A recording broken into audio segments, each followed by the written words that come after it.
पीले रे सुगनवा रोग न सताई रे पीले रे सुगनवा कौनो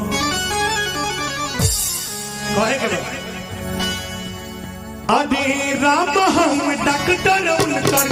राम हम डॉक्टर उनकर नाम हो दवाई राम हम डॉक्टर उनकर नाम हो दवाई पीले रे सुगनवा कौनो रोग न सताई पीले रे सुगनवा कौनो रोग न सताई रे पीले रे सुगनवा कौनो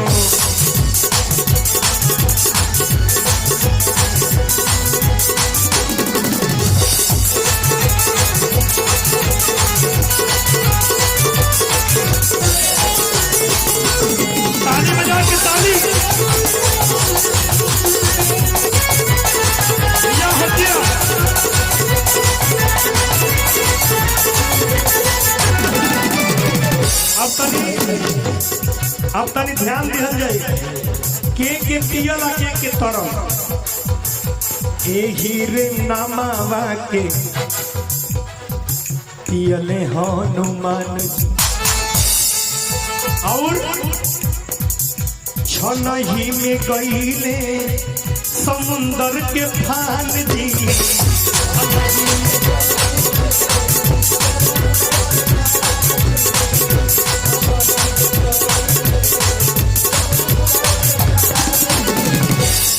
हीरे नामावा के पियले हनुमान जी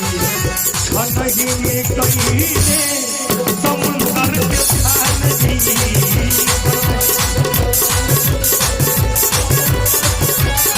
सीता जी के जाके लिहले सीता जी के जाके लिहले कांटावा लगाई और ये पीले रे सुगनवा कौनो ताली बजा के अभी पीले रे सुगनवा कौनो रोग न सताई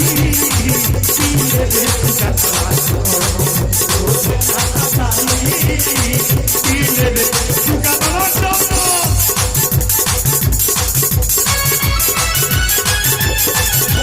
अरे दिया हो दिया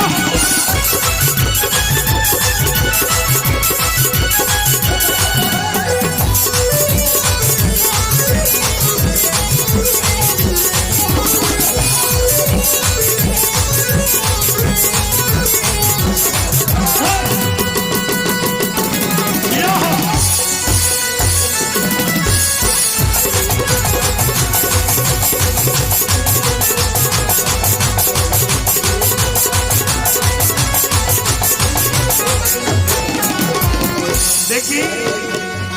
सही में हनुमान जी में उतना ताकत ना रहे ताकत रहे प्रभु राम के नाम बाद में हम अब रुकी सब है एक भजन और हो एक बाद आरती हो जाए प्रसाद लेके जाइए जे गए लोग के जाएगी बैठो में 10-15 कहे के बाद काग भुसुंडी से बरी पियली अहिल्या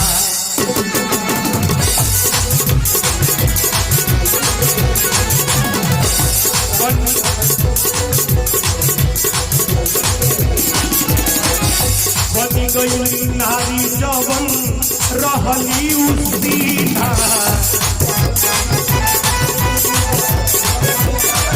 देखिए प्रभु राम के नाम के प्याला अहिल्या भी पियली एगो पत्थर प्रभु से स्पर्श होके नारी हो गए प्रभु के ताकत देखिए काग भुसुंडी सबनी पियली अहिल्या काग बनी गई नारी जवन रहली उसीना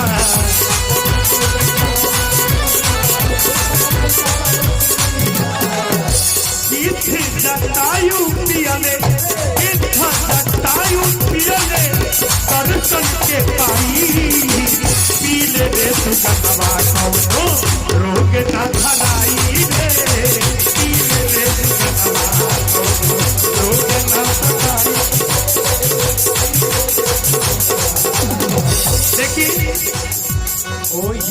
नमावा के पियले भिखारी।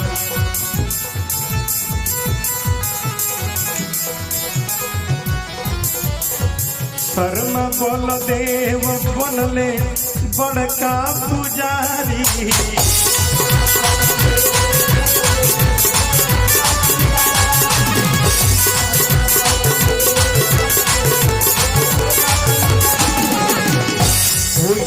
नमावा के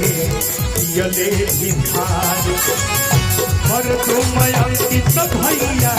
बनले पुजारी।